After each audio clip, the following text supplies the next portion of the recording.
from the station that's on your side. This is Channel 7 News Daybreak.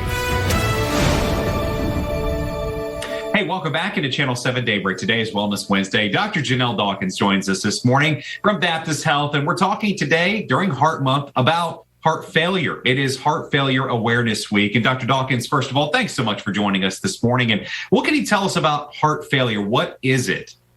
My pleasure, Chris. So basically, we'll start out with what is the heart, right? The heart is basically a muscle, and its job is to pump blood all over your body. So whenever this muscle, your heart, is not working properly, essentially you have heart failure. What causes something like that to happen? You know, unfortunately, Chris, anything that weakens the muscle, unfortunately, some people are born with their muscle, their heart muscle naturally being weaker. And then unfortunately, you know, some things happen during our life that can weaken this muscle. Things like a heart attack can weaken the muscle. Uncontrolled high blood pressure can weaken the muscle. You know, lung diseases can also weaken the muscle. So essentially anything that weakens the muscle. Any risk factors that would put someone at a higher risk of having heart failure? Right. So definitely things that, you know, sometimes these are things that we can't control, right? Unfortunately, males have a higher risk of heart failure. That's the first thing I should say. Being overweight increases your risk of heart failure. Things that basically you do to damage unknowingly, you know, no one knowingly does something to damage your heart muscle, but things like drugs, alcohol, you know, if you smoke, this can also damage your heart muscle.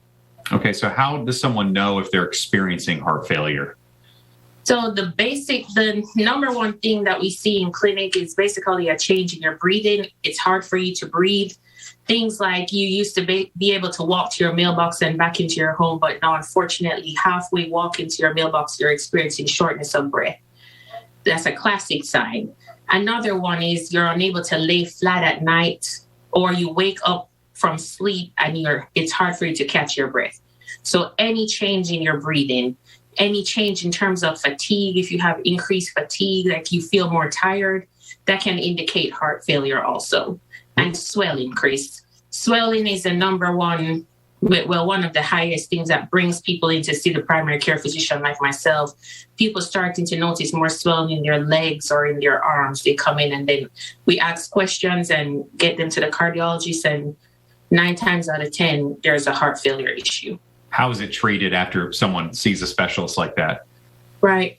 So, you know, I feel like I'm always talking about these topics where I'm like, unfortunately, there's no cure for heart failure, but I don't want you to lose hope, okay?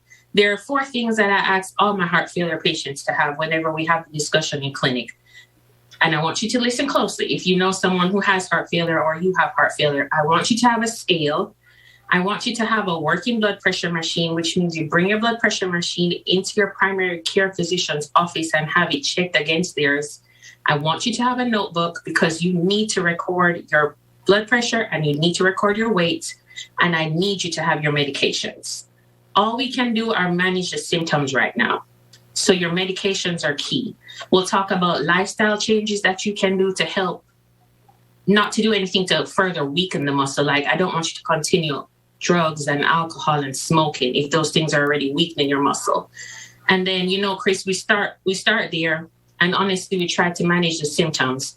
And it's a blessing really to work with Baptist Health because we have an excellent heart failure and transplant institute here that is doing phenomenal things for our patients.